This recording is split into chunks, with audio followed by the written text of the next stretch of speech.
Hi! Welcome back again to another luto serye. For today's video nga nagluto ako ng chop suey. Simpleng chop suey lang to guys. Ano to, yung walang sahog.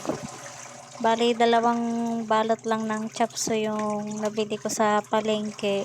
40 isang balot. Kaya ganyan karami. At mabilis na nga lang ang ating transition, no? Naglagay na pala ako ng mantika sa aking kaldero para makapag-umpisa na akong magisa. Inuna ko nga palang ginisa muna ang bawang.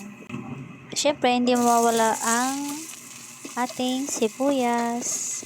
After nga magisa ng sibuyas at saka bawang, nilagay ko rin tong chop suey na nabili ko.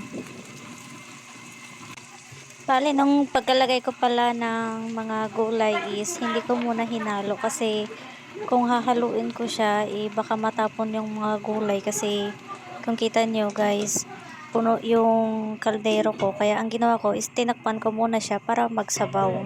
O ayan na nga no, after ng ilang minutong pagpapakalo ay medyo bumaba na yung mga gulay. Kaya ang ginawa ko ay hinalo-halo ko muna.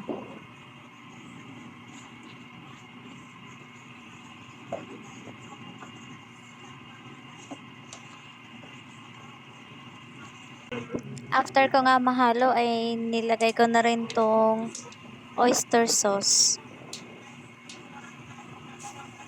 Tapos ko nga maglagay ng oyster sauce ay nilagyan ko na rin ito ng paminta at saka konting asin.